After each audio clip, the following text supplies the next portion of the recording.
Hello दोस्तों, कैसे हो? आई होप सभी बढ़िया हो गए। पिछली कक्षा में हमने यूक्लिड विभाजन एल्गोरिथम से एचसीएफ निकालना सीखा था, ठीक है ना।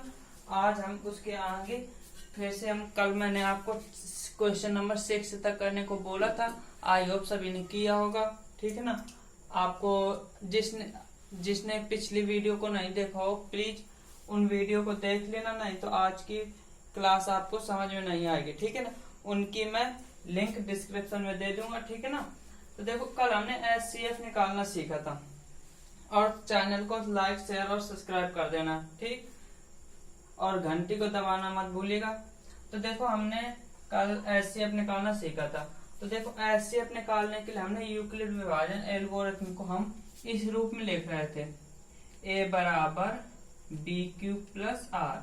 एचसीएफ निकालने के लिए हम इस रूप में कल हम लिख रहे थे, जो संख्या थी, ठीक। बड़ी संख्या को a मान रहे थे और छोटी को b और q और r निकाल रहे थे, ठीक। जहाँ q आता था भागफल और r था शेषफल, a था भाज्य, b था भाजक।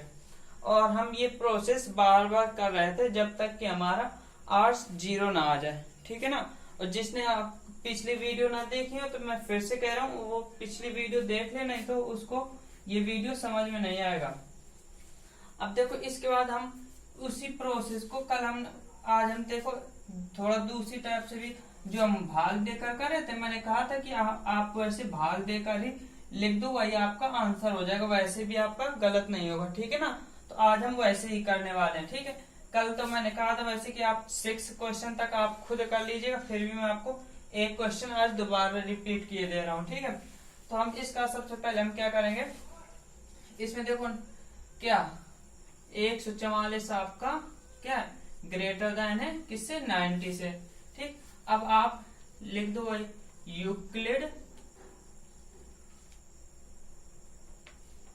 यूक्लिड विभाजन एल्गोरिथम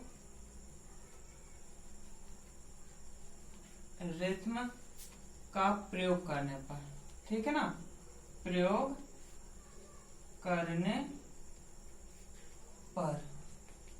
अब देखो, हम इसका प्रयोग कैसे कर रहे थे, हम देखो 90 से हम जो रफली भाग दे रहे थे वो आप इधर ही भाग दे दो, वही आप लिख के उसी को लिख के आप आंसर कर दो, ठीक है।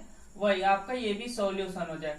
90 छोटी संख्या से बड़ी संख्या में भाग देना था, 90 से हमने 144 को डिवाइड किया, कितनी टाइम्स जाएगा, 1 टाइम्स जाएगा, कितना आएगा 90, माइनस करो, कितना बचा 4 और इधर 5, 14 में 9 दे 5, ठीक है। अब देखो, अब ये फिर क्या हमने बताया था, जब ये रिमाइंडर जब तक 0 नहीं जाता तब तक आपको ये प्रोसेस करते रहना होता। और वो प्रोसेस क्या था कि ये जो रिमाइंडर था आपका, जो शेषफल, उससे आप भाजक को डिवाइड करना था, ठीक है। तो हमने इसको 90 को यहाँ डिवाइड किया, इसको कितनी टाइम जाएगा, अब फिर से ये एक बार भाग जाएगा, ठीक है ना, 1 टाइम्स डिवाइड होगा, तो ये आपका कितना है, अब माइनस करो 9 और ये आपका 8 में 5 दे 3, अभी भी आपका क्या रिमाइंडर 0 नहीं आया, ठीक। तो फिर से आप इसको डिवाइड करो, ठीक, 54 को आप डिवाइड करो तो कितनी टाइम जाएगा, अब फिर से ये आपका 1 टाइम्स जाएगा, ये आपका क्या है 36। अब इसको माइनस करो तो 4 में 6 तो माइनस होगा, एक कैरी लेगा, 14 में 6 गए 8, ठीक है। और इधर कितना बचा, 4 में 1 गए, 3 गए 1, ठीक, 18 आया।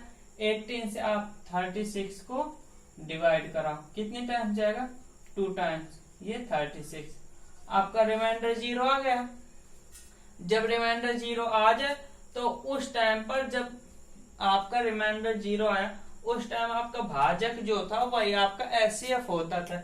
ये मैंने आपको कल बताया था और आज फिर से बता रहा हूँ, ठीक है ना। तो ये आपका इसका एचसीएफ, इन दोनों का एचसीएफ क्या निकला 18, ठीक। आप लिख दोगे किसका किसका निकला 90 और 144 का एचसीएफ बराबर कितना, ये आपका भाजक। लास्ट टाइम जब 0 आया है ना रिमाइंडर, शेषफल जब 0 आता है तब जो भाजक होता है वही आपका आंसर हो जाता है। ठीक है ना, तो आंसर आपका आंसर क्या हुआ, ऐसे 18। सबको समझ में आया ना? जिसको ना आ रहे हो, जिसको ना आया हो तो वो पिछली वीडियो देख ले। ठीक है ना, अब इसका जिसको नोट करना है वो नोट कर ले, और मैं सामने से हट गए स्क्रीनशॉट ले ले। ठीक है ना, आई होप क्वेश्चन नंबर 6 सबको समझ में आ गया। अब देखो ये क्वेश्चन 7, ये आपके बोर्ड में लिखा है। ठीक है, आपके सामने बोर्ड में लिखा है, दर्शाइए कि कोई भी धनात्मक विषम पूर्णांक 6³ + 1 या 6³ + 3 या 6³ + 5 के रूप का होता है, जहाँ के कोई धनात्मक पूर्णांक है। ठीक है, अब इसको करने के लिए हम क्या करेंगे कि देखो, सबसे पहले हमने दो संख्या, एक धनात्मक पूर्णांक मान लिया। ठीक है, माना ए कोई धनात्मक पूर्णांक है। क्या है? धनात्मक पूर्णांक है। माना ए कोई धनात्मक पूर्णांक तथा b = 6 है। अब इसके बाद क्या करो, अब आप यूक्लिड विभाजन एल्गोरिथम का यूज कर दो। ठीक है, यूक्लिड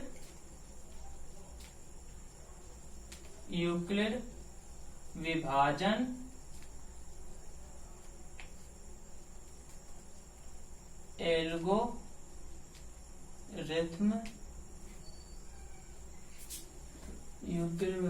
एल्गोरिथम का प्रयोग करने पर। अब यूक्लिड विभाजन एल्गोरिथम होती क्या है? कल हमने बताया था कि यूक्लिड विभाजन एल्गोरिथम क्या होती है। ठीक है ना, कल के वीडियो में ये सब हमने यूक्लिड विभाजन एल्गोरिथम को हमने खूब अच्छे से बताया था। ठीक है ना, तो देखो ये होती यूक्लिड विभाजन एल्गोरिथम क्या होती है। इसमें हमने बताया था कि कोई दो धनात्मक पूर्णांक a और b दिए रहने पर ऐसी अद्वितीय संख्याएं q और r प्राप्त की जा सकती हैं कि a = b³ + r। ठीक है ना, a = b³ + r, जहां आपका क्या था, r की वैल्यू आपकी 0 से बड़ी या इक्वल हो सकती है 0 के r की वैल्यू, और b और हमेशा b से छोटी रहती है। ये हमने कल खूब डिटेल में बताया था। ठीक है ना, और जिसने पिछली वीडियो नहीं देखी है वो जाके पहले पिछली वीडियो देख ले। ठीक है ना, जाके उसकी लिंक डिस्क्रिप्शन में दे दूंगा। ठीक है ना, तो ये r होता था शेषफल आपका रिमाइंडर, और b होता था भाजक। ठीक है ना, और q होता था आपका भागफल, और a था भाज्य। ठीक, तो अब देखो इसमें हमारा देखो एक धनात्मक पूर्णांक है ये a, और b = 6 है हमने। तो हम क्या करेंगे कि अब यूक्लिड विभाजन एल्गोरिथम का प्रयोग करेंगे इसमें। तो हम क्या बना सकते हैं, a बराबर हम क्या बना देंगे, b की वैल्यू हो गई 6। ठीक है, a = bq, q की वैल्यू क्या है, q। ठीक है, a = b³ + r। ठीक है ना, अब r की वैल्यू यहां पर क्या है, r की वैल्यू है 6। r की वैल्यू आपका क्या है, r आपका r ही है, और r देखो क्या होता है 0 और b से 0 से बड़ा या बराबर हो सकता है, और b से छोटा होता है। यानी यहाँ पर b कितना है आपका 6। ठीक, और r आपका कितना होना चाहिए, 6 से, r की वैल्यू क्या है 6 से छोटी होनी चाहिए, और 0 से बड़ी या बराबर।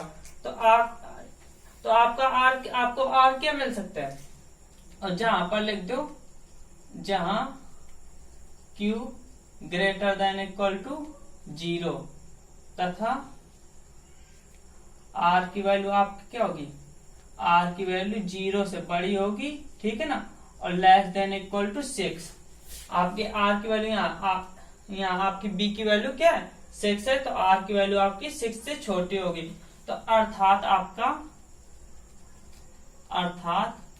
r की वैल्यू क्या क्या पॉसिबल, 0 हो सकती है, 0 के बराबर हो सकती है, तो क्या हो 0 हो गई। ठीक है, और 0 से बड़ी हो सकती है, 0 से बड़ी 1 2 3 1 2 3 4 5 और देखो क्या लिखा है 6 से छोटी होनी चाहिए।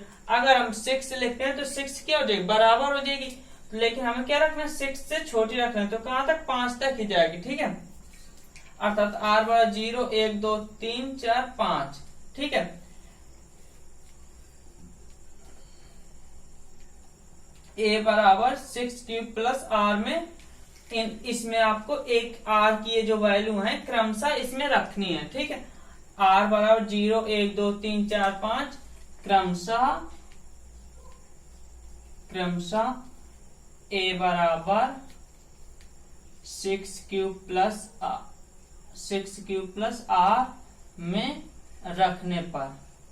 ठीक ना, रखने पर। अब देखो r की वैल्यू आप 0 रखो, इसमें r की वैल्यू 0 रखोगे तो आपको क्या मिले, एक a बराबर r की जगह 0 रख दिया, ये 0 होगा तो a बराबर कितना बचा, 6 क्यूब बचा, तो a बराबर आपका क्या मिला 6 क्यूब। अब देखो ये 6 क्यूब है, ये 6 से डिवाइड होगा कि नहीं, 6 का इसमें भाग चला जाएगा ना। ये देखो 6 क्यूब है, इसको 6 से भाग देना, 6 से ये कट जाएगा, कितना बच जाएगा क्यूब। ये तो देखो आप ऐसे समझो, जैसे 6 को हमें डिवाइड करना है, 6 और क्यू की जगह मान लो 3 होता, तो ये गोड़ा में है, तो ये 6 इंटू 3, ये कितना बनता 18 बन जाता। अब यदि हमें 18 को डिवाइड करना होता तो ये कितनी बार 3 टाइम्स जाता और 0 रिमाइंडर बच जाता, यानी ये किससे 6 से डिवाइड हो रहा है, यानी इसके गोड़ा मल्टी फैक्टर में 6 है, तो यानी ये 6 से डिवाइड हो जाए। और कितनी टाइम से डिवाइड हो, इसके जो मल्टीपल में है। ठीक है ना, इसके जो मल्टीप्लाई में क्यू, तो क्यू टाइम्स डिवाइड हो, यहाँ 4 होता, 6 गुणा 4, तो ये 4 बार डिवाइड होता, तो यानी ये 6 क्यू भी आपका 6 से डिवाइड हो जाएगा, जो 6 से विभाज्य है। क्या, जो 6 से विभाज्य है। अब ये 6 से विभाज्य है, तो जब 6 से विभाज्य है, जो संख्या 6 से विभाज्य होती है वो 2 से तो हमेशा विभाज्य होगी ना, होगी कि नहीं। तो ये तो आपको पता ही होगा कि ये जब 6 से विभाज्य है तो 2 से तो विभाज्य होगी। 18 जैसे 6 से विभाज्य है, तो क्योंकि इसके 6 को भी हम क्या लिख सकते हैं, 2 गुणे 3, इसके भी फैक्टर में 2 आ रहा है ना, तो इसके जब फैक्टर में 2 आ रहा है तो यानी इसका फैक्टर है 2, तो यानी 18 जब 6 से डिवाइड हो जाती है तो यानी 2 से भी डिवाइड हो जाएगा। ठीक है, तो यानी जब 2 से डिवाइड हो जाएगा, यानी 6 क्यू 6 से डिवाइड हो रहा है तो 2 से भी डिवाइड हो जाएगा। जब 2 से डिवाइड होता है तो जो संख्या 2 से डिवाइड हो जाती है वो क्या होती है, सम होती है। और जो 6 से विभाज्य आता, अर्थात लिख दो, ऐसा लिख दो, जो सम है, सम है। ठीक है, ठीक है ना। अब देखो इसके बाद आप r की जगह क्या 0 रख दिया, अब 1 रखो r की जगह। अब आप जब 1 रखोगे, ठीक है ना, r की जगह इधर 1 रखोगे तो a बराबर 6 क्यूब प्लस 1 हो जाएगा, a बराबर 6 क्यूब प्लस 1। ठीक, अब ये क्या होगा, ये 2 से डिवाइड होगा, 2 से डिवाइड नहीं होगा। अब देखो 6 क्यूब प्लस 1, मान लो ये 6 क्यूब की जगह 3 होता तो ये 18 होता, 18 में हम 1 जोड़ देते 19 हो जाता, 19 हो जाता तो ये 6 से डिवाइड नहीं होता ना। ठीक है, सॉरी 2 से डिवाइड नहीं होता ना, तो आपका ये जो 2 से विभाज्य नहीं है, जो कि 2 से विभाज्य नहीं है। ठीक है, अब देखो, अब ऐसे ही आप 2 रखो तो ये क्या बन जाए, a बराबर 6 क्यूब प्लस 2। अब देखो यहाँ जैसे q की जगह 3 होता, मान लो वही एग्जाम्पल ले रहा है, तो 6 इंटू 3 और प्लस 2, तो ये 18 होता प्लस 2। अब जब ये डिवाइड है तो इसमें जब 2 का मल्टीपल 2 4 6 अगर इसमें ऐड कर दोगे, जोड़ दोगे, तो वो भी 2 से डिवाइड हो जाएगा। ठीक है, किसी जो संख्या जिससे डिवाइड हो रही हो, ठीक है, किसी से कोई भी संख्या हो किसी से भी डिवाइड हो रही, और उसमें जिस संख्या से डिवाइड हो रही है उसी का मल्टीपल आप उसमें जोड़ दोगे तो वो संख्या उससे भी डिवाइड हो जाएगी। जैसे आपकी 15 है, ठीक है, 15 है आपकी, ये 3 से डिवाइड हो जाएगी 5 बार।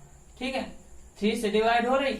अगर हम 15 में 3 का मल्टीपल यानी तीन का पहाड़ा जैसे बोलते हैं, ठीक है, 3 का गुणज 6 या 3 एकम 3 3 दूनी 6, 3 3 का 9, 3 चौक 12। अब इसमें 15 में से 15 3 से डिवाइड हो रहा, 15 में हम इनको किसी को भी जोड़ दें तो वो भी 3 से डिवाइड हो जाएगा। चाहे आप जोड़ के देख लो, 3 जोड़ो तो ये क्या होगा 18, ये भी डिवाइड हो जाएगा 18, 3 3 18।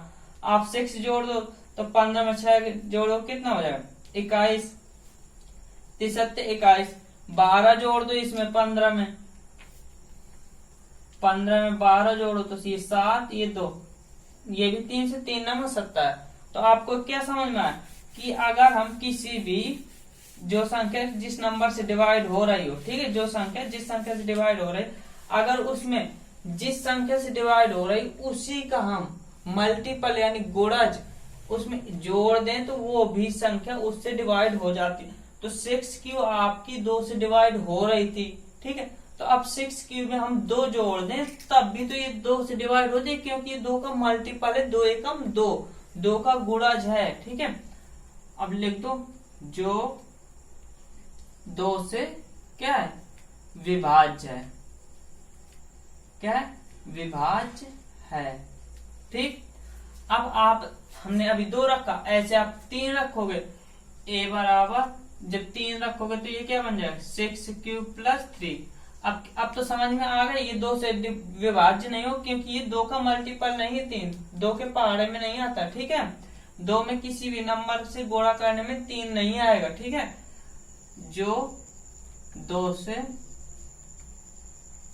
विभाज्य नहीं है।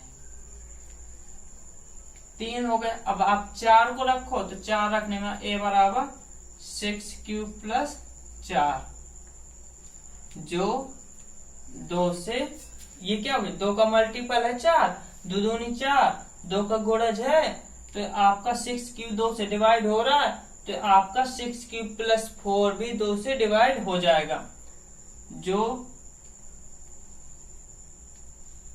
2 से विभाज्य नहीं है। ठीक है, यहां से लगा लेना। ठीक है दोस्तों, नहीं तो लैंग्वेज सही नहीं लगी। ठीक है, 6 क्यूब प्लस 4 जो 2 से विभाज्य है। ठीक, अब 5 रखो तो a बराबर 6 क्यूब प्लस 5। अब ये देखो ये भी 2 से 2 का मल्टीपल नहीं, 2 के गुणा 2 का गुणज नहीं है तो ये भी आपको क्या होगा 2 से डिवाइड नहीं होगा, जो 2 से विभाज्य नहीं है। अब देखो इतना सबको आया ना समझ में, अभी तक इतना समझ में आया, बोलो हाँ सबको आ गया है ना। इसको नोट करना चाहो तो नोट कर सकते हो। ठीक है ना, अब देखो इसके बाद हम करेंगे क्या। ठीक है ना, अब देखो ये सम है, ये सम है ना 2 से 6 से विभाज्य, तो 2 से भी विभाज्य तो सम होगी। ठीक है, अब देखो ये आपकी क्या है, ये आपकी विभाज्य नहीं है, यानी ये क्या है आपकी बेसम है और ये आपकी सम है। ठीक है ना,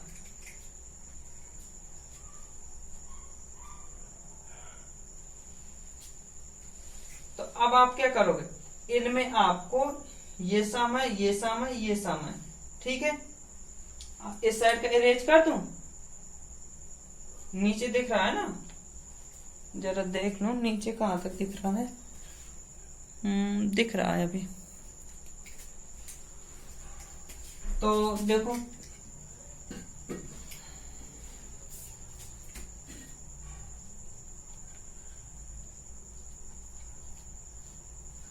अर्थात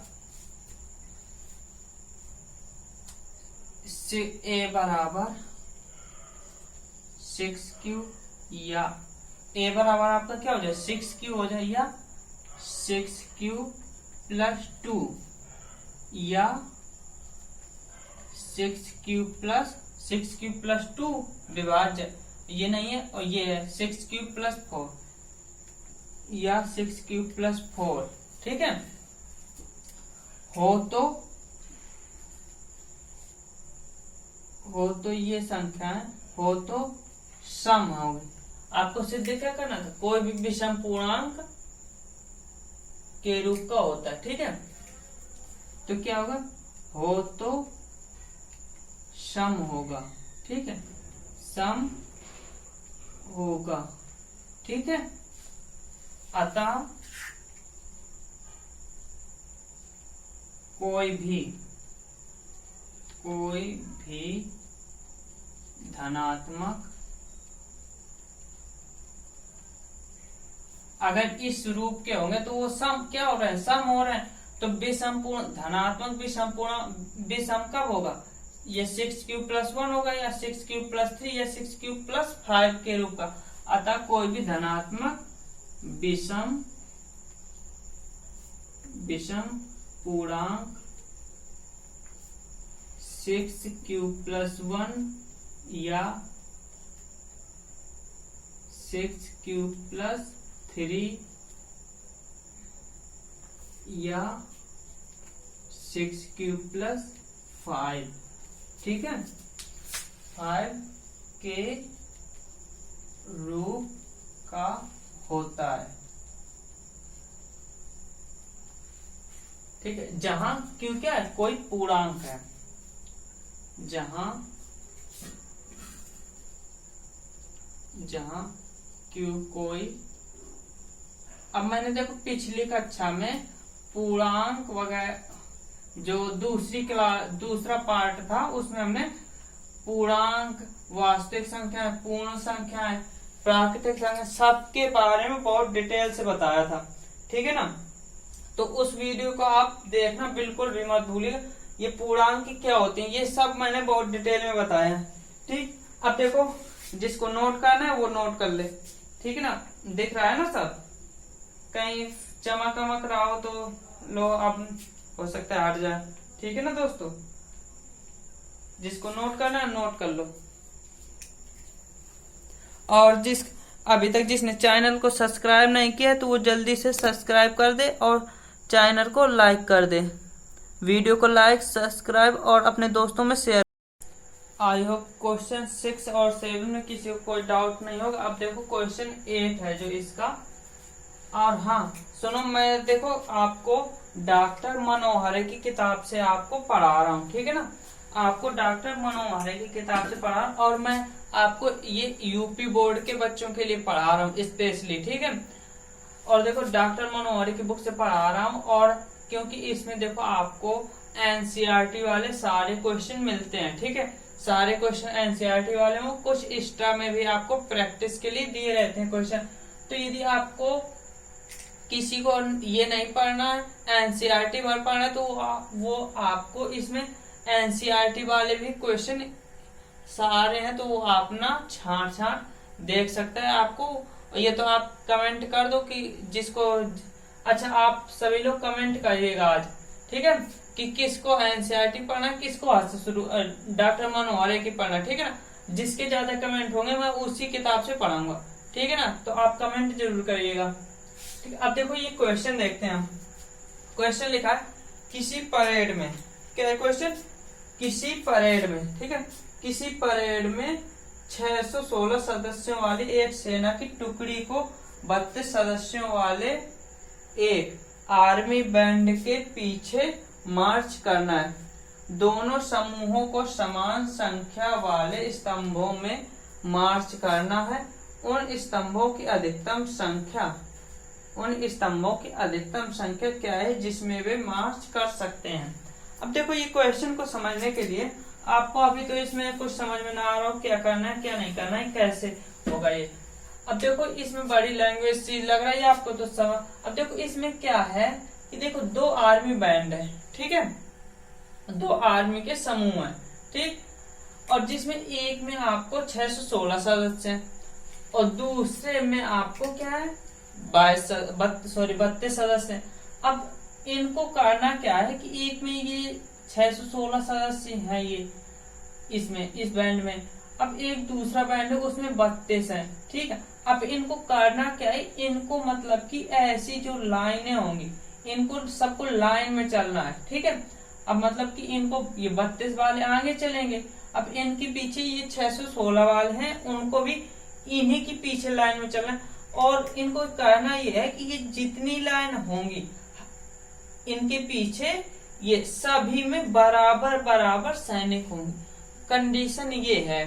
और हाँ, आपको ये बताना है कि कितने अधिकतम स्तंभ बनाए जा सकते हैं, कितनी अधिकतम लाइनें होंगी, कितनी पंक्तियों में ये चलेंगे, ठीक है।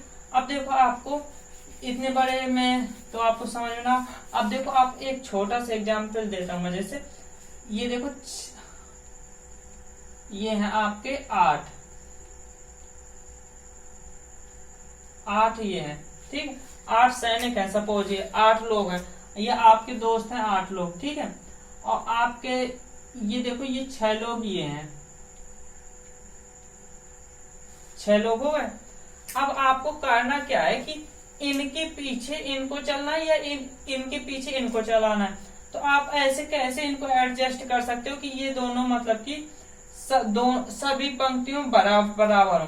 तो ये देखो हम 6 को इनको हमने 6 को ये किए, ये देखो ये 6 ही होगा। अब 6 के पीछे इनको 8 को एडजस्ट कर दो,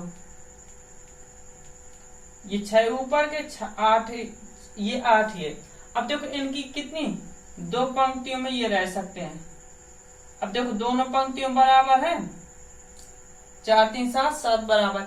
अब इसके अलावा आप और किसी भी तरीके से नहीं इनको कर सकते हो कि ये दोनों पंक्तियों सभी में बराबर है। एक तरीका है आप एक ही लाइन लगा दो, बस पूरे कितने हुए 6 और 8 से 14 को आप एक ही लाइन में कर दो। पर आपको वो निकालना है कि अधिकतम कितनी लाइनें बनाई जा सकती। तो ज्यादा से ज्यादा 2 लाइनें बनाई जा सकती हैं कि जिसमें दोनों लाइनों में बराबर सैनिक हों, ठीक है, बराबर लोग हों। तो आपको 2 से तीसरा नहीं कर सकते। अगर 3 करना चाहो तो आपने देखो इन 6 को ये कर दिया, ठीक है, 6 को तो 3 में कर 3 लाइनें बना रहे हो तो ये 6 हो गए। अब जो 8 है उनको देखो 6 हो गए, ये 6 2 8।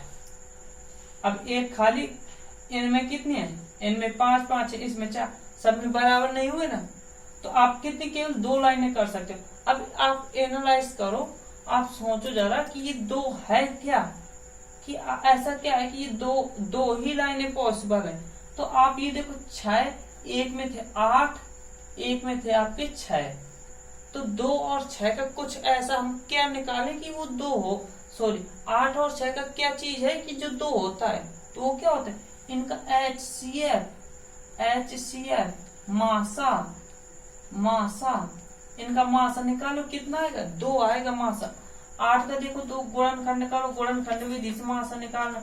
8 के गुणनखंड 2 गुणे 2 गुणे 2 और 6 के 2 गुणे 3, मासा कितना आएगा। मासा मतलब वो होता है जो दोनों में कॉमन हो, कॉमन हाईएस्ट कॉमन फैक्टर, ठीक है।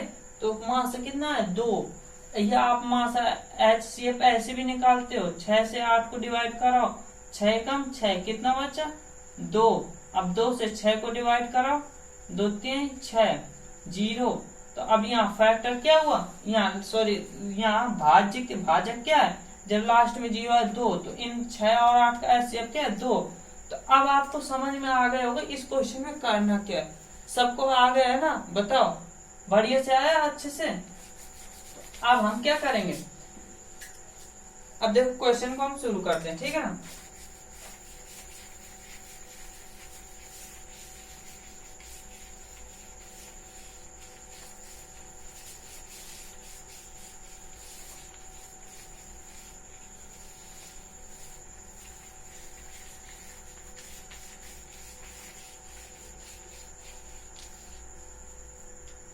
तो हम क्या करेंगे, लिखेंगे पहली टुकड़ी में, ठीक है, पहली टुकड़ी में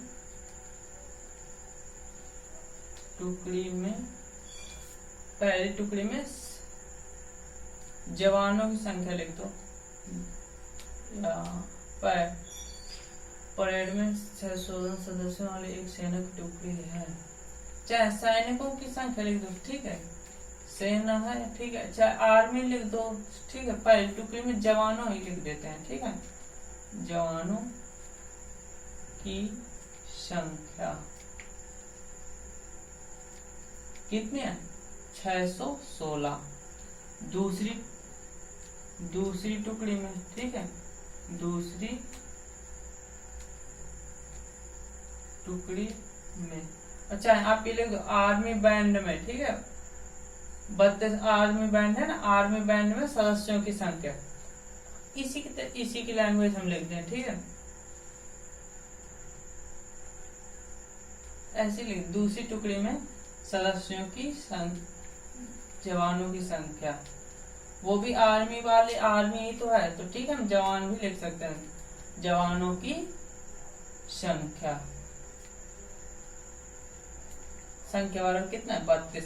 अब आपको क्या करना है, आपको मालूम है इनका HCF निकालना है, ठीक है, 616 ग्रेटर देन है 32, ठीक है,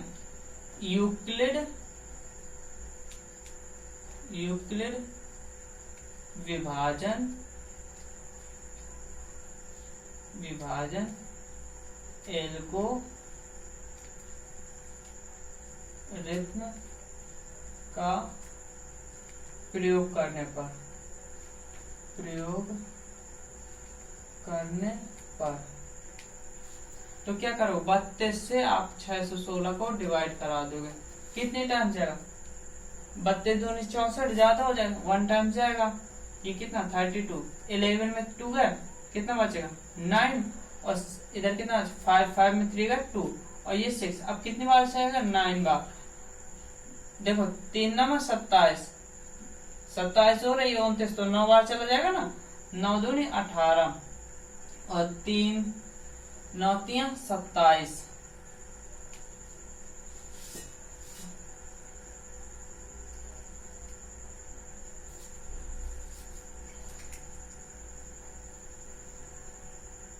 है 16 में देखो 8 गए 8, इधर कितना बचा 8, 8 में 7 गए 1, 18, 18 से 32 को डिवाइड करा है, ठीक है, 18 दूने 36 ज्यादा हो जाए, 18 कम 18 घटाया, 12 में 8 गए 4, इधर 1, ठीक, 14 से 18 को डिवाइड करा है, ठीक है, 14 कम 14, कितना बचा 4, 4 से 14 को डिवाइड करा है, 616 ही है, जरा क्वेश्चन में देखो, 616 और 32,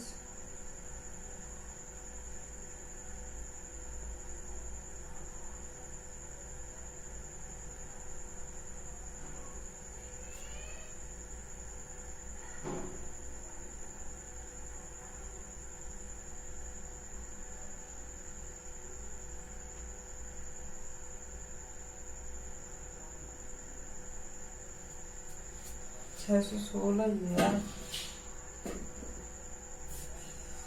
32 से कम 32, अच्छा ये गलत हो गई यार,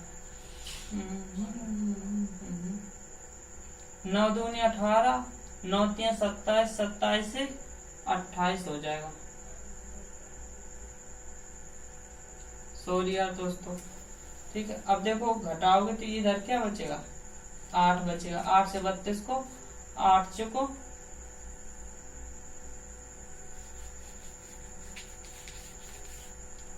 चुको 32, ठीक है 0।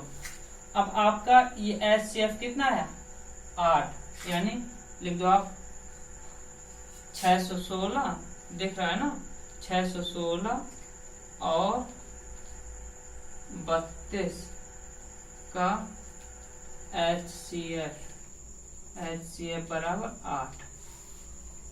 अब इधर लिख दे रहा हूं बात, ठीक है। अब आपको ये जो अधिकतम उन स्तंभों की अधिकतम संख्या क्या है, तो उन स्तंभों की अधिकतम संख्या क्या है 8, ठीक है ना। स्तंभों की अधिकतम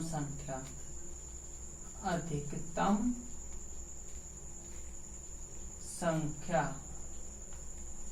अधिकतम संख्या बराबर 8। ठीक है, इधर अतः लिख दो, लिखना हो। ठीक है आगे। ठीक, सबको समझ में आ गया ना? किसी कोई डाउट? जिसको जो डाउट हो वो कमेंट में कर देना, मैं अगले वीडियो में आपको समझा दूंगा। और जिसको नोट करना है वो वीडियो पॉज करके नोट कर ले। अब देखो, और हाँ, वीडियो को लाइक और शेयर जरूर कर देना, अपने दोस्तों में शेयर जल्दी से जल्दी कर दो ताकि उनकी भी हेल्प हो सके। और वीडियो को लाइक कर दो और घंटी को दबा दो, जिससे आपको नई वीडियो की नोटिफिकेशन तुरंत मिल जाए और मैं आपको डेली वीडियो अपलोड करूंगा। अब देखो, आपके ये बुक दिख रही ना सबको, तो इसमें देखो मैंने आपको, हाँ, और ये देखो मनोहर की बुक है। ठीक है, और कमेंट करके बताना कि आप किससे पढ़ना चाहते हो, एनसीईआरटी से कि मनोहर से। ठीक, वो सबको दिख रहा है ना साफ? लो एक बार और देखा दो,